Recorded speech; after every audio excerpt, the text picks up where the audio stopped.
Германската амбасадорка Гудрун Штајнакер во посета на Кочанската општа болница оствари средба со граначалникот Димитровски и директорот на јавната установа Дејан Апостоловски. Повод за средбата беше да види под кои услови функционира детското оделение и донацијата од Германската амбасада за Кочанската болница, која се состои од 10 климатизери, 20 душеци, 25 комплет постелнини и 3 инхалатори за потребите на оделението.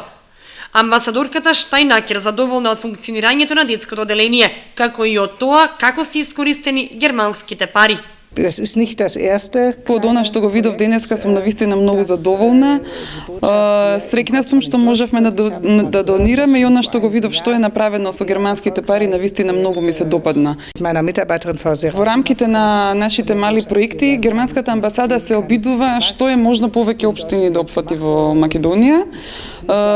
Малите проекти значат и ограничен број на средства. Не е исклучено дека може да има соработка, но имаме многу барања и се трудиме сите општини да ги задоволиме со истите. Директорот Апостоловски задоволен од посетата и од донацијата која беше повеќе од потребна на ова оделение. Сакам да изразам благодарност и задоволство на присуството на амбасадорот на Република Германија во Македонија и сакам од мое име и од име на вработените на Општа болница Кочани да се заблагодарам на донацијата и да кажам дека таа е на вистинско место дадена и за нашите најмали пациенти чисто здравје ни е особено важно и престојот во Општа болница Кочани во детското оделение да ја биде малку попријатен, поподнослив и да што помалку престојуваат на него.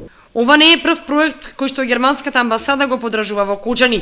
Има донирано повеќе проекти во градот, а соработката ќе продолжи и понатаму. Имаме проекти кои што течат со КФВ банката, со комуналното претпријатие Водовод, со ГИС, нивната агенција, државна агенција за помош со општината Кочани и еве конкретно овде е формалното пуштање на оваа донација која што ја имаме. Очекувам дека таквата соработка ќе продолжи и во наредниот период. Освен за тековните проекти се разговараше и за можно реализирање на други проекти, а како приоритетен Димитровски го спомена подобрувањето на условите на 40-тината семејства што живеат во старата касарна во Кочани.